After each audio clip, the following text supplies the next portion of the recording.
I spent half my life keeping a company afloat only to watch my parents sign it away to my brother, who hadn't stepped foot in the factory in years. Back then, I still believed in loyalty, in hard work, in something called family. But that belief died the day I read the ownership papers. My name is Allison Graves. I'm the oldest child in a Midwestern family that owns a third-generation canned foods company. Nothing fancy, just green beans, corn, tomatoes. We supplied grocery chains and diners all across the state. It was the kind of business that kept its head down and its lights on. And I kept it running. I started working at the factory the summer I turned 17, while my friends spent their break tanning by the lake or chasing internships in the city. I was elbow deep in inventory reports, learning how to fix a jammed conveyor belt, and watching over late-night shipments like they were infants. I didn't complain, not once. I thought it meant something to show up for the family, to carry a name forward. My parents never pushed my younger brother Luke the same way. He was the dreamer, that's what they called him. He studied film in California, rarely came home, and treated the business like some background noise to his real life. I used to think it didn't bother me. I told myself we each had our roles, that I didn't need recognition, as long as I had purpose. For over a decade, I helped that company survive industry shifts, supply chain crises, and a recession. I renegotiated contracts, cut dead weight, and modernized our operations without ever asking for a raise, or even a thank you. I wasn't chasing money. I thought I was building something that would eventually, maybe quietly, become mine. A legacy passed down not by words, but by effort. And for the longest time, that belief kept me moving, until it didn't. While Luke was off in LA chasing film credits that never quite materialized, I became the one who caught every falling piece. After college business school, local, affordable, I didn't even consider applying anywhere else. I went straight back to the factory floor. My friends thought I was insane. You've got a degree. Why are you choosing a tin can over a corner office? Because someone had to. The company was flailing after a bad expansion attempt the year before. Dad had invested in new machinery we couldn't afford and hired a team of consultants who bled us dry. Layoffs followed. Morale was rock bottom. Vendors started pulling out. Customers drifted. That's when I stepped in quietly. Without a title, without permission, I renegotiated contracts with our corn suppliers in Iowa and convinced our largest distributor to give us 3 more months. I rebuilt our logistics schedule from scratch. And I did it all while still clocking into a job officially labeled operations assistant. I became the unspoken heart of the company. When a storm knocked out power across the region, I slept in my office for 2 nights to make sure our perishables didn't go bad. When one of our longtime managers had a breakdown on the production line, I covered her shift and sent her home with 2 weeks of paid leave out of my own pocket. My parents said they were grateful, but they never changed my title, never bumped my pay, and never even brought me into executive meetings. "You're young," they said. "It's too early." That was the line for everything. Too early to promote me. Too early to add me to the ownership discussions. Too early to let me carry the company officially. But it was never too early to let me carry the weight. And so, I did. Through supplier bankruptcies, through product recalls, through 2 years where we almost didn't meet payroll, and I quietly deferred my own salary so the rest of the staff could be paid. People stayed because I stayed. Clients stayed because I showed up at their offices with hand-signed letters and reassurances, month after month. Luke called once a year. Maybe on holidays, he'd ask how the bean biz was doing and make some joke about starting a documentary on small-town capitalism. One Christmas, he showed up with a new girlfriend and asked me if we still made that creamed corn thing. He hadn't been inside the factory in 6 years. Still, I defended him. To my parents. To the team, I said he had his own path. That it wasn't fair to compare us. But somewhere deep inside, I believed that what I was doing would matter. That even if nobody said it, they knew who had saved this place. That when the time came, I'd be there not just in spirit, but on paper, in the will, on the board, as more than a name on the employee roster. It wasn't vanity. It was justice. It was the quiet, burning expectation that effort would earn trust. That 10,000 small sacrifices would eventually become irrefutable. I never asked for credit. I asked for legacy. And that, I would later learn, was already promised to someone else. It started with the little things. Not enough to call out. Not enough to scream betrayal, just enough to make me pause. Like when my father stopped CCing me on emails with our attorney. I brushed it off at first. He was old school. He liked phone calls and face-to-face meetings. But when I asked about a zoning issue in one of our warehouses, he waved me off with a casual, Don't worry about that. It's being handled. Or when Mom started referring to the company in a way that made me feel peripheral. Your father and I have been thinking about the future, she'd say over dinner. We might want to bring in some new leadership soon. I assumed she meant me, who else? But she never said it directly, never looked me in the eye when she said leadership. Then there was the time I found a draft proposal printed and forgotten on the copier that outlined potential restructuring options for executive roles. The only names listed were my parents. And Luke. I wasn't even a footnote. I laughed when I saw it. Not because it was funny, but because it felt so absurd. Luke, the guy who thought our inventory system still ran on paper logs. The guy who didn't know the difference between gross margin and net profit. I mentioned it to my dad half joking, hoping for reassurance. He didn't laugh. He said, Luke has ideas. He sees things from a distance, which gives him perspective. Perspective. From what? A rooftop bar in West Hollywood. Still, I bit my tongue. I always did, because I thought maybe they were just preparing for succession, playing out scenarios. I didn't want to come off as insecure or paranoid. I'd worked too hard to start sounding like I needed validation. But then came the design meeting. We were working on a new label for our organic line, a project I'd led from day one. I'd met with farmers, ran product tests, even sat in focus groups with single moms and dietitians. When the label was nearly finalized, my mom brought in a branding consultant from New York. She introduced him as someone Luke had recommended. Suddenly, everything I'd built was up for revision. The font wasn't modern enough. The colors were too traditional. The tagline, Real Food, Real Roots, was labeled uninspired. I asked my mother why we were overhauling something that had already tested well. She smiled, too gently, and said, We just want to make sure Luke feels included. He's part of this too. That was the first time I felt something harden in my chest. Not quite anger. Not yet. But something colder than confusion. I began noticing more. The company Christmas card listed Luke as creative advisor, even though no one had ever seen him in the building. My dad started scheduling meetings without telling me. They'd come back with decisions already made, directions already set. I told myself I was overreacting, that I was just tired, that maybe they were trying to bring Luke closer, to make up for lost time. Maybe I should be happy. Families should stick together. Right, but even then, I knew on some gut-deep level I couldn't silence that I was being moved aside. Not abruptly, not cruelly, just quietly and silence. I would learn is the most efficient tool for betrayal.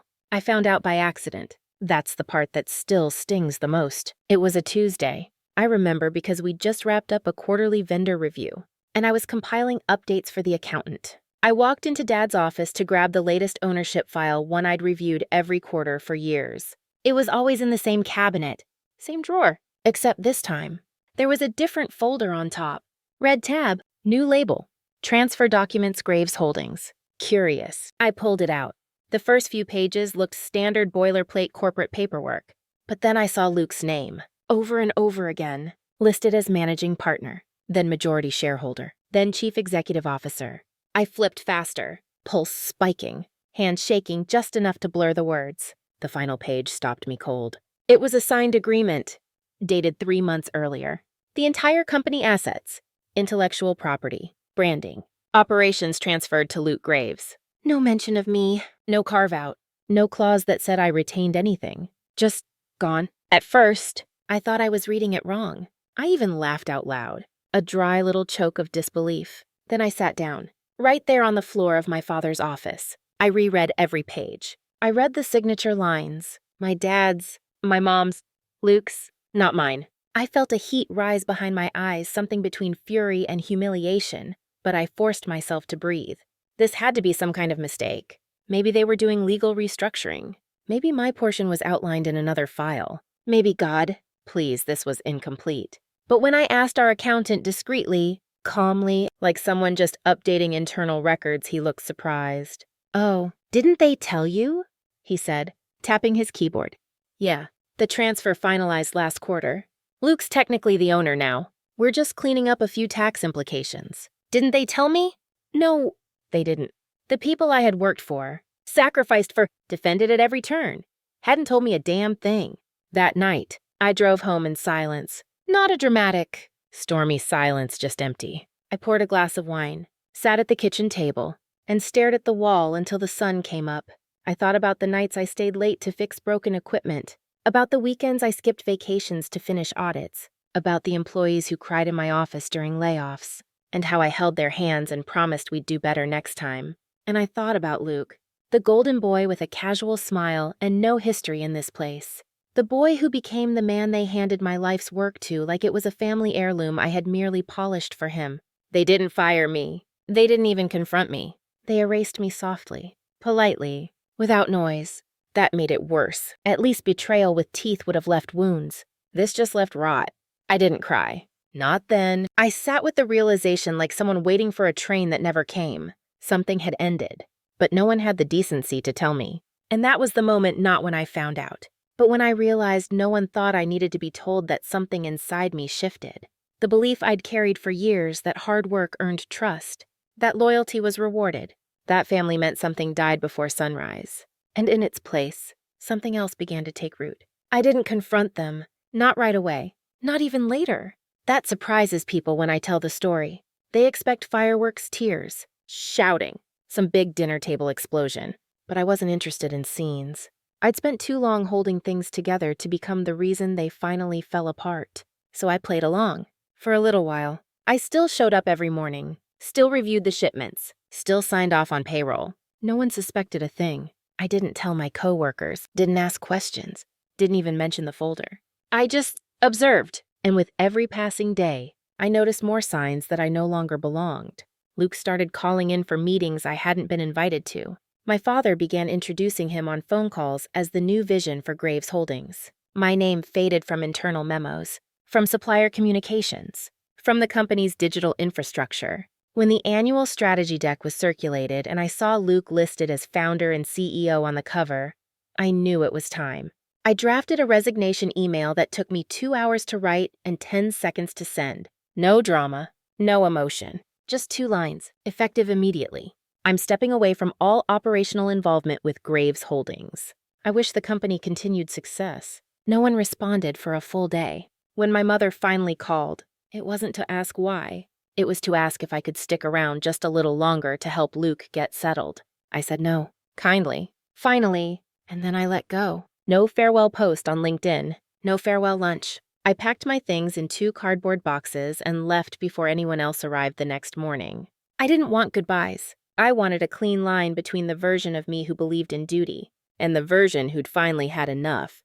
For the first time in 15 years, I had no title, no plan. No reason to check my email every 10 minutes. It felt like standing on the edge of a cliff, terrifying, but also kind of weightless. That weekend, I went for a walk without my phone. I bought vegetables at the farmer's market and didn't calculate margins in my head. I took a deep breath and realized how long it had been since I'd taken one.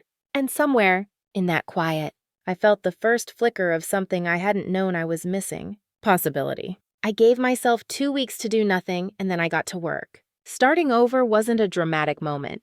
It wasn't a movie scene with music swelling and a montage of coffee-fueled nights. It was quiet, awkward, lonely. At first, I didn't even know what I was building yet. I just knew I couldn't sit still and let them write the rest of my story without a footnote. So I made a list. What do I know? What do I care about? What do I never want to feel again?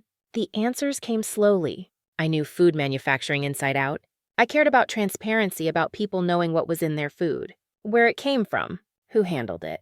And I never, ever wanted to feel powerless again. That was enough to start with. I took the last of my savings, carefully accumulated over years of deferred raises and bonusless quarters, and rented a tiny industrial space on the outskirts of town. Just 1 room, no equipment yet, no staff, just possibility and stubbornness. Next, I made calls, not to investors, not yet. But to people I'd worked with for years, vendors, logistics managers, retired consultants. I asked questions. I listened. I told them I was thinking of starting something small, something clean, something built for the next generation of consumers. To my surprise, they didn't just listen, they leaned in. Turns out, a lot of people had grown tired of the way the old systems worked. They were tired of cutting corners, of pretending the supply chain was cleaner than it really was. They were tired of my brother's vision decks and my parents' endless attempts to modernize without understanding what that meant. One of my oldest contacts, an organic farm co-op in northern Wisconsin, offered to let me pilot a test run using their surplus tomatoes. No contracts, Just trust another. A packaging vendor I once saved from losing a major account gave me 90-day terms on a custom biodegradable line. Piece by piece, it began to take shape. I called it Bright Root Foods. Not after me, not after my family, but after what I wanted the company to stand for: clarity, sustainability, and something grounded. I designed the first product myself: organic, fire-roasted tomato soup in glass jars with hand-labeled tags. I packaged the first 500 units in that little rented space, with the help of 2 part-time hires from a local culinary school. We didn't even have a website. I sold the first batch at farmers markets and local co-ops. It sold out in a weekend. People weren't just buying food. They were buying the story, the values, the authenticity. I wasn't pushing a product. I was building a relationship. That's when I knew. This wasn't just therapy. This was a business. My business. No borrowed legacy. No handed down keys. Just mine. The first 3 months nearly broke me. People think momentum is the hardest part of starting a business. But they're wrong. It's what comes after the first taste of success that tests you, the part where excitement fades and the grind begins. After the farmers markets and co-op shelves emptied that first run of Bright Root jars, I thought I had something. I thought we'd struck a nerve. But momentum isn't magic, it's logistics. I still had no formal production facility, no distribution plan, no marketing budget, and the money from the first run barely covered restocking costs. Cash flow became my god. I checked spreadsheets at 2A. Recalculated packaging quotes while standing in line for coffee, and ran ROI scenarios on my phone during lunch. There were weeks I had to choose between ordering more labels or paying my part-time hires on time. I always chose the people. More than once. I sat in my car after a supplier meeting and asked myself, what am I doing? I could have taken a job. A safe one. Regional manager at a national brand. Supply chain director. I had offers, but I didn't want to build someone else's vision, not after what I just lived through. Still, belief didn't pay invoices, and there were days when I was just so damn tired. Physically, yes, but more than that. Spiritually, because no matter how much progress I made, there was this voice in my head I couldn't silence. They were supposed to believe in you first, and they didn't. That voice didn't sound angry, it sounded disappointed, like some part of me still needed their approval. Even after everything, I hated that. I hated that I could build something from scratch and still wonder whether I was proving them wrong or just trying to earn something that was never offered. There was also the comparison trap. Every time Luke posted a sleek corporate update on LinkedIn, new board advisor, new investor pitch, I'd feel a flicker of insecurity. His company was bigger, glossier, backed by family money and contacts I used to manage. They looked like a real business. I looked like a cottage experiment run by a woman with stubborn ideals in a rented space. But then I'd talk to customers, real people. One mom who sent an email thanking us for making soup her allergic son could finally eat. A grocer who said Bright Root products were the only ones customers ask about by name. A chef who told me he served our lentil stew in his bistro because it tastes like someone gave a damn. And just like that, I remembered why I started. It wasn't to beat them. Not really. It was to build something that couldn't be taken from me. Something built not on inheritance, but on intent. Something I could look at even on the hardest days and say, this is mine. Every flawed, fragile, beautiful part of it. 6 months into building Bright Root, something changed. Slowly at first, then all at once. It started with a single phone call. A regional grocery buyer had seen our jars at a weekend farmer's market. My daughter picked it up. She said the label looked like someone actually cared. That call led to a meeting. The meeting led to a pilot program, 10 stores. 1 state. 2 weeks. I didn't have logistics support. No distributor. No sales team. Just me. A rented van and 2 folding tables I dragged from one store to the next. Hand-assembling displays with chalkboard signs and empty soup jars turned into mini vases. Scrappy didn't begin to cover it. And yet it worked. By the end of the 2-week trial, every location reordered. Not just restocking, doubling their orders. Customers were calling stores asking when the pretty tomato jars would be back. That was the first time I felt the shift. The thing I had built quietly, stubbornly, was moving under its own weight. I added 2 new soups, lentil turmeric and roasted carrot ginger. Both developed in my tiny home kitchen, both tested with regulars at the weekend market before going into production. I updated the labels but kept the same tone, plain language. No marketing fluff, just a list of ingredients and a line that read, food with nothing to hide. Orders kept coming, not in floods but in consistent, measured waves. By month 7, We were in 40 stores. By month 9, 70. I hired a second production assistant, then a third. We moved into a slightly bigger space with real ventilation and a walk-in cooler. It still wasn't glamorous, but it was ours. Then the press found us. First a local food blog, then a piece in a sustainable business journal. One day, someone tagged me on Instagram. Brightroot had been mentioned on a podcast about women-led startups. I listened to the episode 3 times. They called our product shockingly honest. I posted the quote on our bulletin board and didn't say a word. My team smiled when they saw it. We all knew what it meant. There were challenges. Still, machines broke. A freezer gave out during a heat wave and cost us an entire week's batch. My margins were thin, and I still skipped paychecks some months so everyone else could cash theirs. But I started to feel something I hadn't in years. Forward motion. And it wasn't just external. Inside me, something was settling, realigning. I no longer felt like I had to check what Luke's company was doing. I stopped comparing our websites. Our reach, our aesthetics. What they had was glossy and big. What I had was real. One night, I stayed late alone, reviewing a new co-packing proposal. I looked around our small facility, still cluttered, still underlit, and realized I loved this mess. Every box, every scuffed surface, every handwritten checklist taped to the wall. It was proof of resilience, of ownership, of movement. This wasn't a rebound project. It was becoming a company, my company. I wasn't watching them. Not really. After I left, I'd muted every update, unsubscribed from their newsletters, even blocked the company's LinkedIn page so I wouldn't see Luke's glowing posts about next-gen leadership and legacy-driven disruption. But some things find you whether you're looking or not. The first sign came from a supplier I hadn't spoken to in months. He called to ask if I knew why Graves Holdings was canceling a standing order.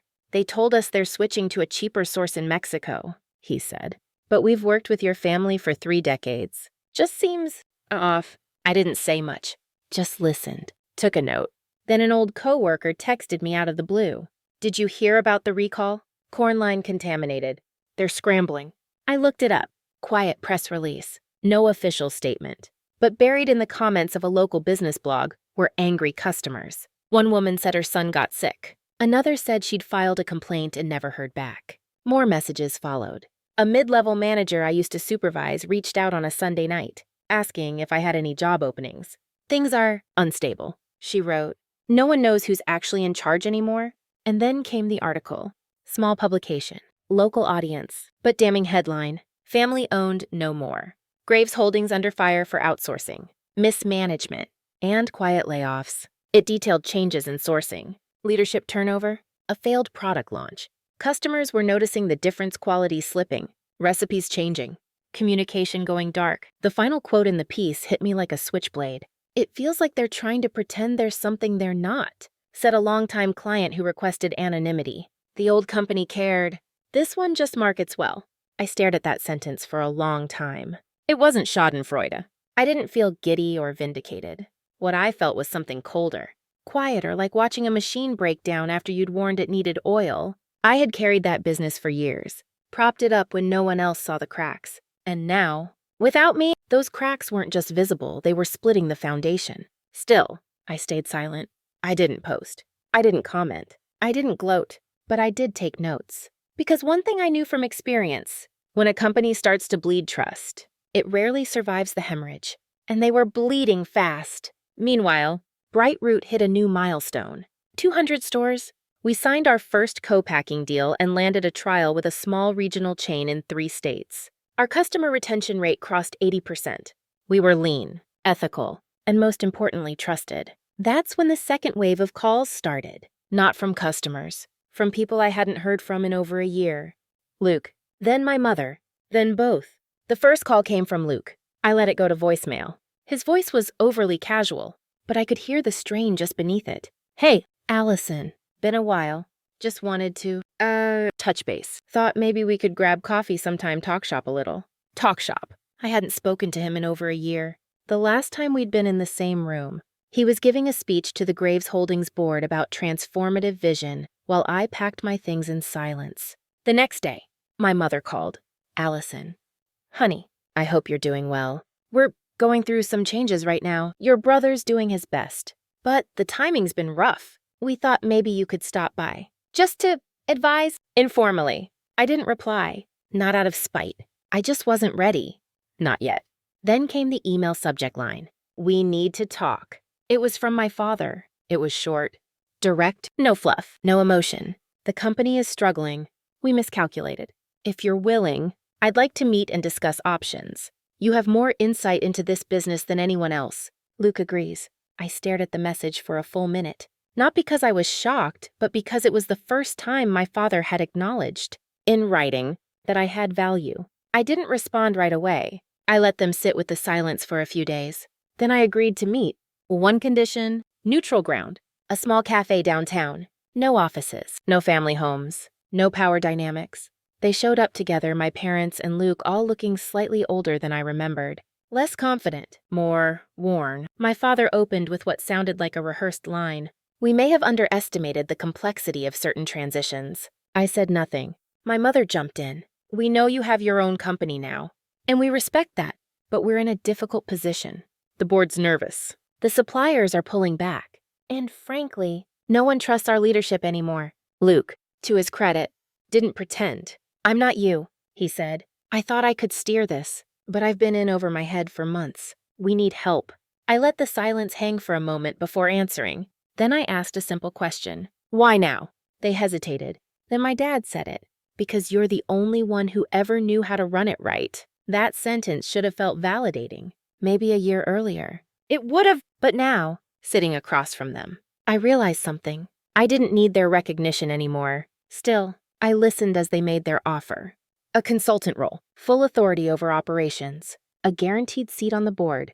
Competitive equity? The words sounded generous on paper, but every syllable was soaked in desperation. They weren't offering respect. They were offering control, re-gifted back to the person who'd already proven they didn't need it. When they finished talking, I thanked them for the meeting, told them I was proud of what I'd built, that I hoped they'd find a path forward. But I also told them something else, something clear. Final. You didn't lose the company because I left. You lost it because you thought I didn't matter. And now, I don't need to come back to matter again. They didn't stop at the cafe. Over the next few weeks, the messages came steadily. First from Luke longer this time, raw and more honest than I'd ever seen him. You were right. I wasn't ready. I thought I could fake it till I figured it out. But the truth is, I never figured it out. You always made it look easy. I see now that it wasn't. Then from my mother, trying to reframe things gently. We didn't mean to hurt you, sweetheart. We just thought Luke needed more support. And you were so capable we thought you'd be fine on your own. And finally, my father, short, no flourishes. Just, we failed to recognize what was in front of us. If there's any chance you'd consider coming back, the company and your family need you. Once upon a time, those words might have broken me open. I might have clung to them like a lifeline, thinking, finally, they see me. But now, they didn't land the same way, because I had already seen myself. Brightroot wasn't just profitable. It was thriving. Our team had grown to 15. We had a production partner. A PR firm had offered to help with national rollout. We were featured in a sustainability segment on local TV, and customers weren't just buying, they were following, sharing, recommending, believing. Still, I took time before replying, because somewhere in me, there was still that quiet, persistent echo. What if you're walking away from reconciliation, from a healed family, from what was always meant to be yours? But another voice, the one I'd spent the last year learning to trust, answered calmly, you're not walking away from healing. You're choosing not to bleed for it. So I wrote one final email. I thanked them for reaching out. I acknowledged that I understood their position even if I didn't agree with how it unfolded. I told Luke I hoped he would find clarity, and that being handed something doesn't make it yours until you earn it. Then I wrote, I didn't build Brightroot to compete with Graves Holdings. I built it because I couldn't survive in a space where my worth was invisible. Now that I've built something real, something rooted in who I am, I can't go back to asking for a seat at a table I was never meant to sit at. I paused before hitting send. Reread the message 3 times, then clicked. There was no burst of adrenaline, no movie-ending swell of music, just a quiet release, like finishing a sentence that had taken years to write. And that was enough. They didn't reply again. I think, deep down, they knew that door was closed, not slammed, not locked, just respectfully shut. And for the first time in my life, I didn't feel left out. I felt free. Brightroot turned 2 this spring. We marked the anniversary with a modest celebration, just our team, some home-cooked meals, and a corkboard where everyone pinned one word that described what this place meant to them. Mine was home, not the kind you're born into, the kind you build. With intent, with mistakes, with people who choose to show up, not out of obligation, but belief. Sometimes I still pass by the old Graves Holdings factory. The lights are on less frequently now. The parking lot sits half empty. They're still in business for now, but the soul of it is gone. And I no longer feel anger when I see it, just distance, like an old photograph you stopped reaching for. I didn't burn it down. I just outgrew it. These days, I wake up without dread. I work with people I respect, making products I believe in. I get emails from customers who remember their grandparents when they taste our tomato soup. I see my team take ownership of every step, and I know we're not just surviving, we're thriving. And I'm not waiting for someone to hand me recognition. I don't need my name on a brass plaque or a formal apology. I have shelves lined with jars we made with our hands, and that's more legacy than any inheritance could offer. If you ask me what I learned from all of this, I'd say sometimes the greatest gift betrayal gives you is clarity. Not about them, but about yourself. Who you are when no one's clapping. Who you become when no one's watching. And what you're willing to build when no one's willing to give.